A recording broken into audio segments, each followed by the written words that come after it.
Енді мына жерде осы біздің екінші тарауда шы леуліктерде құдайға сен жаңағы тамақтан, яғни осы өсімдіктерден, бидайдан жаңа құрбандық алып кел дейді.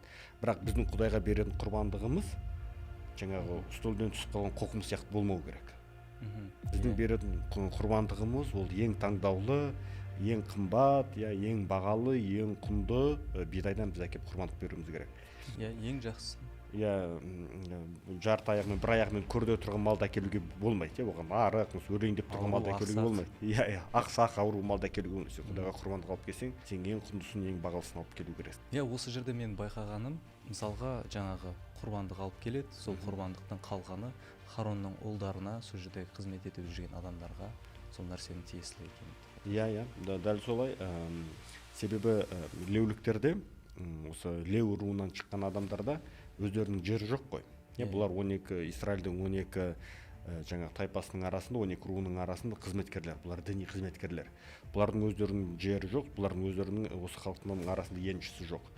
Сондықтан енді олардың өмір сүруі, жаңағы олардың табысы адамдардың алып келген құрбандықтарының бір бөлігін өздеріне алып қалу. Одан басқа оларда кіріс көзі жоқ. Сондықтан бұл әрине бұл Құдайдың осы діни қызметкерлерге көрсеткен қамқорлығы деп айтуға болады. Шынымен де керемет, мен мүлдем бұлай ойламаппын. Осылай неге бұлай ойланып та көрмеппін, неге олардікі.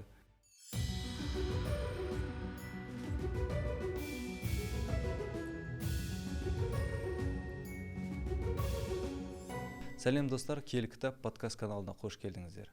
Алдыңғы подкасттарда сіздердің естеріңізде біз Леуліктер кітабының жаңадан бастаған болатынбыз. Талант мырзамен бірге. Талант мырза, қош келдіңіз. Шақырғандарыңа рахмет ұлан. Және осы каналдың барлық көрермендеріне жалынды сәлем. Өткенде біз осы Леуліктер кітабын бастағанбыз. Енді ол бірінші тарауда, яғни Ваикра, Құдай шақырды. Құдай және ол шақыруын киелі болуға шақырды өз халқын, менің халқымсыңдар, сендер менің меншігімсіңдер, ал мен сендердің құдайларыңмын енді. Сондықтан мен сендерді киелі өмір сүруге шақырамын деп осындай бұл осы Леуліктер кітабы киелікке шақыру кітабы деп айттық. Және сол жерде бізде жаңағы үш құрбандық түрін айттық та, жаңағы қымбат құрбандық бар, сосын көпшілік төлей алатын құрбандық бар, жаңағы ірі малдың құрбандығы, ұсақ малдың құрбандығы. Адамдардың жағдайына байланысты. Сосын үшіншісі жаңағы құстарды, жаңағы көгершін кептерді әкелуге болады деген. Енді бірақ осы екінші тарауда кішкене басқадай. Екінші тараудың мазмұнында ол жерде жаңағы қан төгілетін құрбандық емес. Бұл жерде құрбандық жаңағы астықтан, осы өсетін заттардан әкеп құрбандық жасау, және соларды жаңағы пісіру реті айтылған.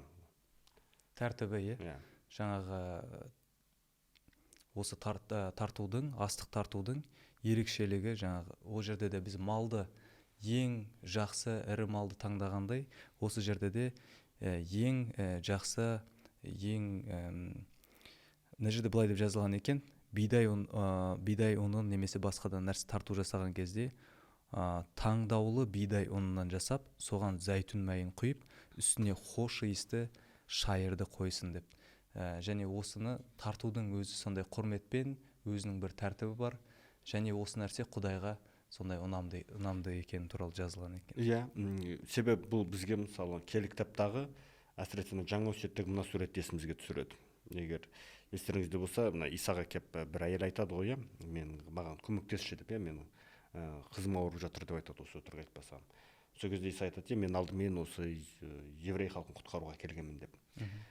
Жаңағы сосын ол былай деп қосады, жаңағы тамақты алып иттерге беруге болмайды деп. Балаларға арналған тамақты иттерге болмайды деп. Сол кездегі әйелдің жауабы. Бірақ сол үстел үстінен түскен тағамның қоқымдарын да иттер кеп жейді ғой. Енді сіз де маған сондай кішкентай бір мейірімділік көрсетіңізші дейді, маған сондай үлкен қатты мейірімділік көрсетпей-ақ қойыңыз, жаңағы өз халқыңызға арналған сияқты.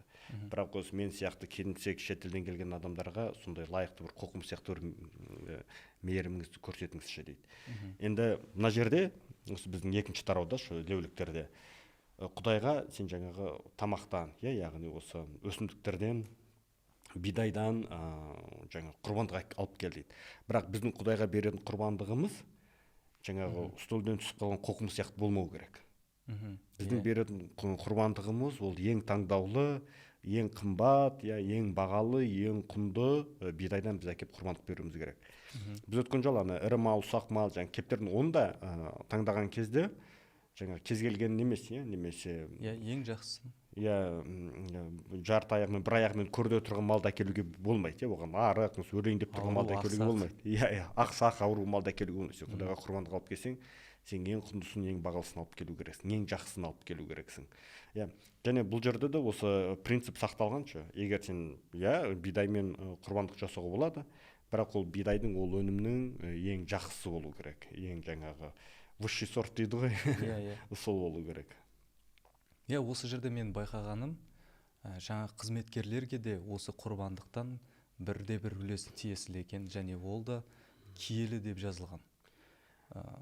Мысалға жаңағы құрбандық алып келеді, сол құрбандықтан қалғаны Харонның ұлдарына, сол жерде қызмет етіп жүрген адамдарға сол нәрсенің тиесілі екен. Дәл солай. Біздің өткен жол тараудан осы тараудың айырмашылығы, жаңағы діни қызметкерлер содан өздерінің үлестерін алады. Жаңағы оның өртеп жібереді, сосын қалған бір бөлігін олардың енді жаңағы бұл үлесі. Себебі леуліктерде, осы леу руынан шыққан адамдарда өздерінің жері жоқ қой. Бұлар 12 Израильдің 12 жаңағы тайпасының арасында, 12 руының арасында қызметкерлер, бұлар діни қызметкерлер. Бұлардың өздерінің жері жоқ, бұлардың өздерінің осы халықтың арасында еншісі жоқ. Сондықтан енді олардың өмір сүруі, жаңағы олардың табысы, адамдардың алып келген құрбандықтарының бір бөлігін өздерін алып қалу. Одан басқа оларда кіріс көзі жоқ, жаңағы пайда табатын жаңағы жоқ, басқа жол жоқ. Сондықтан бұл әрине бұл Құдайдың осы діни қызметкерлерге көрсеткен қамқорлығы деп айтуға болады. Ол да киелі деп айтып жатыр мына жерде. Бірақ та тағы да бір нәрсе мен байқағаным, алдыңғы тарауда құрбандықтардың қалай тарту етуі жаңағы өзінің бір тәртіптері бар, оны сою керек, бөлшектеу керек. Дәл сол сияқты бұл жерде де тәртіптер бар екен. Сол тәртіптердің ішіне жаңағы нәрсе кіреді. Ұсынылатын жаңағы бидай немесе нан, ол пісірілген немесе пісірілмеген болатын болса, сол нәрсеге бал немесе жаңағындай ашытқы заттарды қоспау керек екен. Сол туралы түсіндіріп берсеңіз. Негізі оның айтылған себебі, бұл жерде текст бізге оны түсіндірмейді. Текст бізге айтпайды, балды қосуға болмайды, себебі былай деп айтпайды. Немесе ашытқыны қосуға болмайды, себебі немесе өйткені мынандай зиян жасайды деп айтпайды. Бұл таза текст бізге ол нәрсені айтпайды. Бірақ осы жалпы киелі кітапты оқи отырып, біздің түсінетініміз ол былай деп тұжырымдаймыз. Яғни адам мен Құдайдың жасалған келісіміне ешқандай өзгеріс енбеу керек. Себебі ашытқыда негізі балды да әкеліп қолданады ғой, маринадқа неге? Ол себебі ол тамақты өзгертеді. Оны ашытып жібереді. Мысалы, оның өңін басқа нәрсеге айландырады, жаңағы ол бастапқыдан бөлек болады. Егер сен ашытқыны қосып, оны біраздан кейін ашытып, ол жаңағы ұн көтерілгеннен кейінше. Бірақ оның орнына не қосыңдар дейді? Оның орнына тұз қосыңдар дейді. Міндетті түрде тұз қосу керексің. Ал енді тұздың бірден бір жаңағы қасиеті ол сол тамақты, сол тағамды сол күйінде сақтап қалу.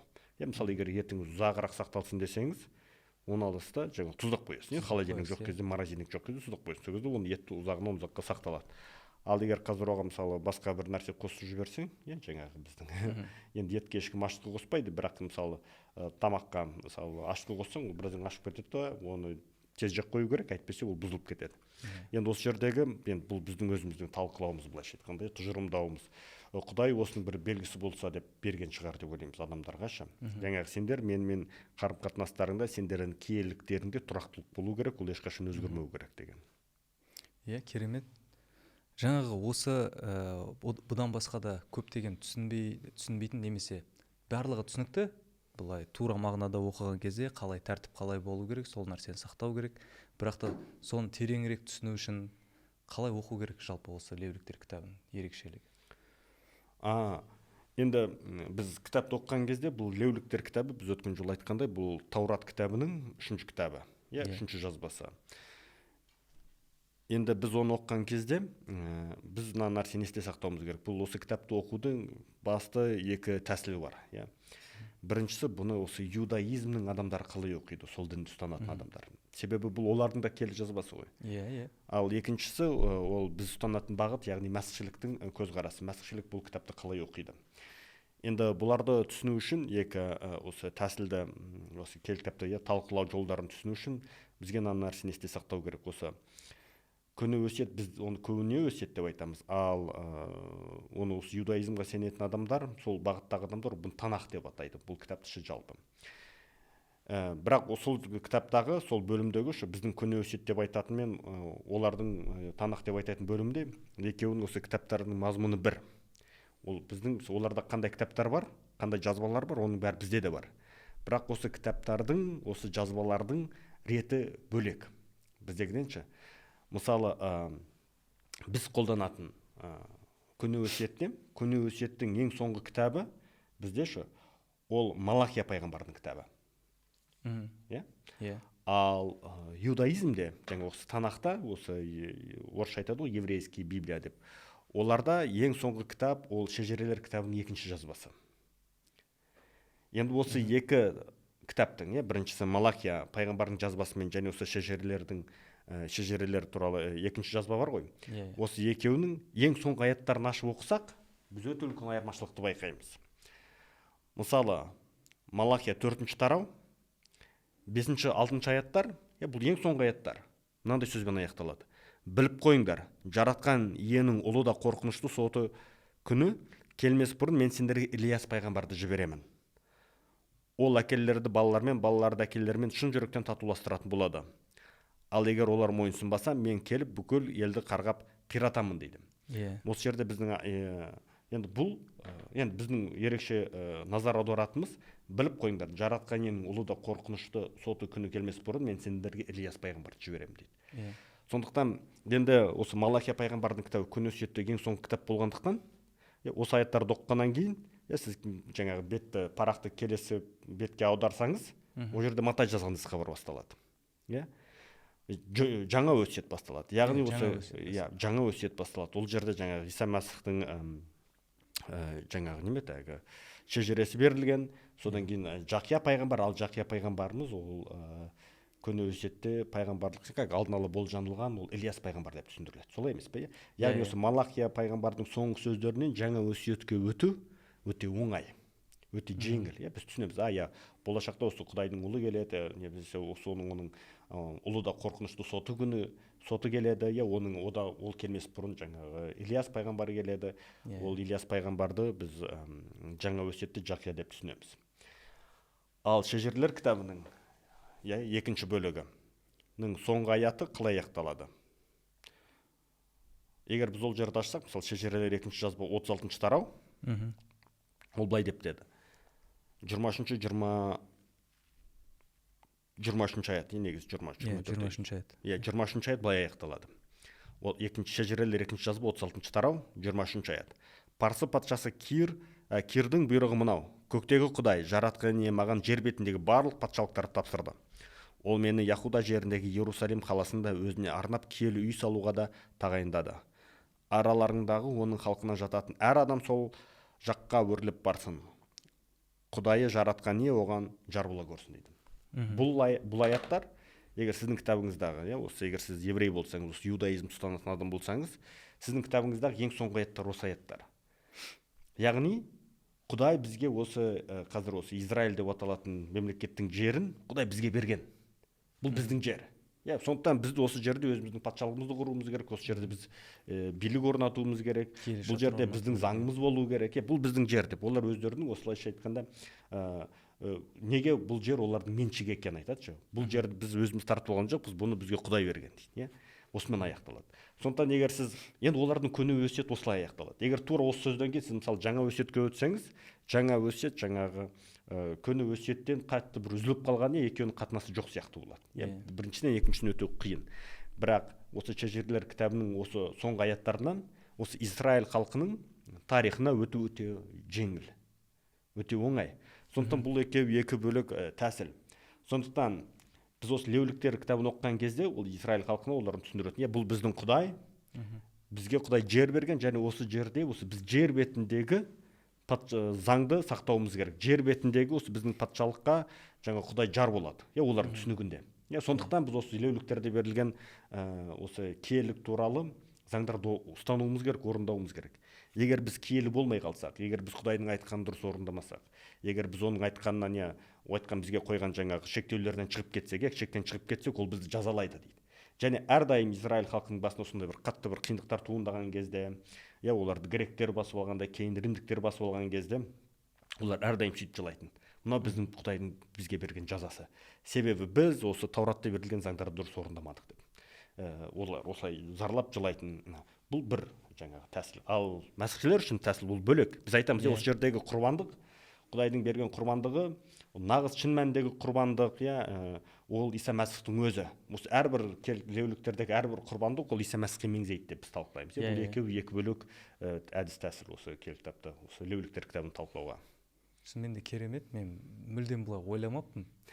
Осылай неге бұлай ойланып та көрмеппін, неге олардікі осылай шежіремен ғана аяқталған, бізде осындай. Мен ойлағам, сол Таурат кітабы, жалпы мен үшін осы Таурат кітабы Мұсаның 5 кітабынан тұратын кітап, дәл бізде қалай аяқталса, олар үшін де солай аяқталған деген. Жоқ, 5 кітап тура солай аяқталады, бірақ біз қазір Танах туралы айтып отырмыз. Танах туралы.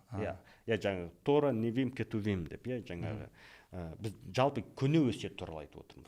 Себебі Мұса осы тек 5 кітапты ғана жазған, жаратылыстың басталуы, Мысырдан шығу, леуліктер, руларды санау және заңдарды қайталау. Одан кейін қалған кітаптар, мысалы, жаңағы бірінші патшалықтар, екінші патшалықтар, пайғамбарлар жазбалар, олар жаңағы бөлек-бөлек кітаптар. Жақсы, түсіндім. Рахмет, түсіндіріп бергеніңізге. Осы кітапты оқыған кезде де біз қалай оқу керекпіз? Жалпы біздің түсінігіміз бойынша Иса Мәсіхке меңзейді әрбір нәрсе. Жаңа хош иісті деген кезде де жаңа өсиетте біз білеміз, Иса Мәсіхтің құрбандығында Құдай үшін ол хош иісті, солай нәрсе көреміз. Және жаңағы зәйтүн майын құю деп айтылады ғой, мысалға осы жерде. Зәйтүн майын құю болған кезде мен осы бір доктор Магидің айтқаны есіме түседі. Сол зәйтүн майын құю неге ұқсас деп. Бізде майлау рәсімі деген бар ғой. Соған ұқсас деп. Әрине. Сондықтан бұл жаңа орысша айтқанда христианское толкование, немесе осы мәсіхшілік талқылау. Осының ішіндегі әрбір детальды, әрбір жақ май болса, ол жаңағы Машиах, ол майланған, шын мәнінде майланған, ол Иса Мәсіх, біздің құрбандығымыз, біздің шын мәніндегі шынайы негізгі майланған құрбандық сол Иса Мәсіх болатын деп соның бәрін әкеліп Иса Мәсіхті талқылаймыз. Ал еврейлердің оқуында олар әрине бұның бәрін бөлек талқылайды. Рахмет, талант сізге. Шынымен де өте керемет, көп нәрселерді түсініп жатыр. Осы леуліктер кітабында жаңағы көптеген тәртіптер бар.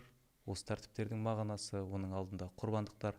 Енді ары қарай да оқимыз. Мен оқыған кезде сол құрбандықтардың да әртүрлі мағынасы бар. Мысалға, ризашылық білдіру және одан ары қарай сол күнәнің кешілуі жайында. Енді өте керемет бізде тараулар күтіп тұр болашақта. Сол туралы сөйлесетін боламыз.